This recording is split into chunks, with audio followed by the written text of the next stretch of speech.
परिवर्तन संसार का नियम है।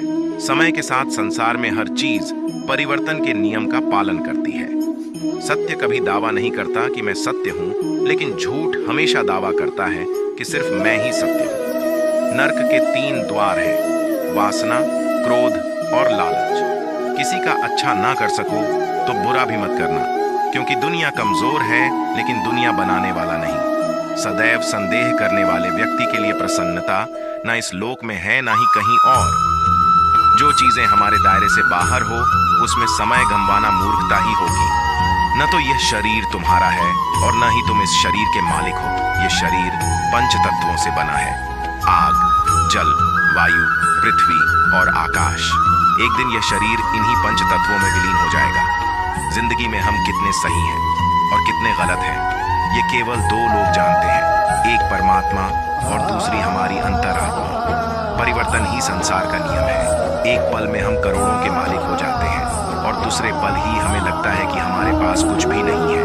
क्रोध से भ्रम पैदा होता है, भ्रम से बुद्धि व्यग्र होती है। जब बुद्धि व्यग्र होती है तब तर्क नष्ट हो जाता है। जब तर्क नष्ट होता है तब व्यक्ति का पतन हो जाता है। जैसे अंधेरे में प्रकाश की ज्योति जगमगाती है, ठीक उसी प्रकार से सत्य की चमक भी कभी फीकी नहीं पड़ती। इसलिए व्यक्ति को सदैव सत्य के मार्ग पर चलना चाहिए। मनुष्य जिस रूप में ईश्वर को याद करता है, ईश्वर भी उसे उसी रूप में दर्शन देते हैं।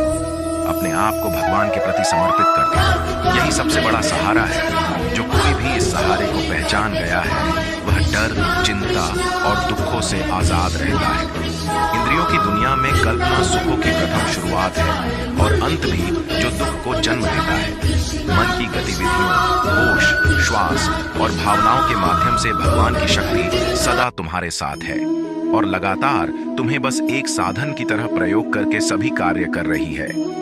बुरे कर्म करने वाले, सबसे नीच व्यक्ति जो राक्षसी प्रवृत्तियों से जुड़े हुए हैं और जिनकी बुद्धि माया ने हर ली है, वो मेरी पूजा या मुझे पाने का प्रयास नहीं करते।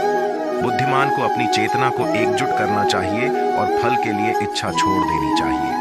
सज्जन व्यक्तियों को सदैव अच्छा व्यवहार करना चाहिए, क्योंकि इन्हीं के पद चिन्हों पर सामान्य व्यक्ति अपने रास्ते चुनता है। निर्माण केवल पहले से मौजूद चीजों का प्रक्षेपण है।